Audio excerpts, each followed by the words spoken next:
I was getting my hair braided one time, and my mother called me, and she was hysterical. She was crying. And of course, that sent me into a heightened sense of what's wrong. And she said, the detectives are here for you. And I said, they here for me? Like, what's going on? My mother lived in Markham at the time. That's where I paroled to. And that was my registry address.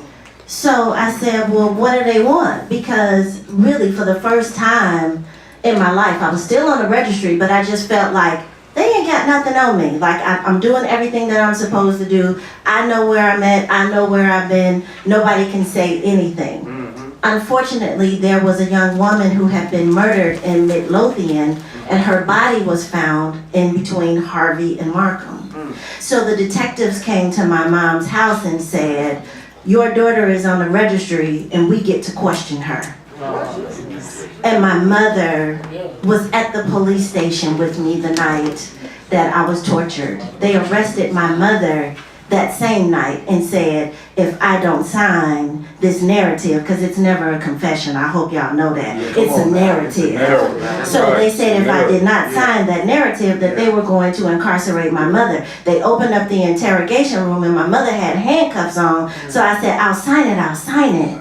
And then they still continued to torture me, but that's a whole nother story. So here I am, my mother's on the phone, she's hysterical. I'm trying to keep myself calm because I'm like, Mama, it's not gonna happen again. It's not gonna happen again. And she is just crying. So the detective says, give me the phone. So my mother gives the phone to the detectives who are in her house. And they say, where were you November 12th, 2020? And I said,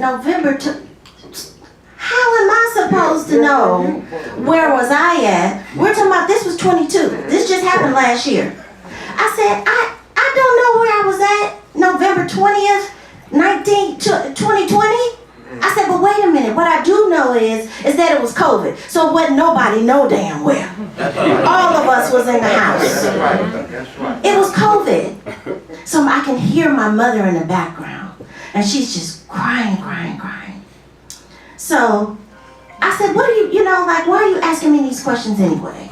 And he says, well, somebody was murdered. The body was found between Markham and Harvey, and you reside in Markham, and we get to question you because you're on the registry. I said, so you're going to question everybody from Midlothian to Markham who's on the registry? And he said, yes. If you had never committed a crime, you wouldn't have to worry about that. And my mother's still in the background crying. I said, put my mother on the phone. And I just said to her, it will never happen again. Put them out your house, because they can't do nothing to me. That's right. But that's how it impacted. 20 years later, 29 years later, my mother was still terrified of the police. And that's why this means so much to me, to fight so hard, to go so hard for this. Because she was afraid she was going to jail again. Again.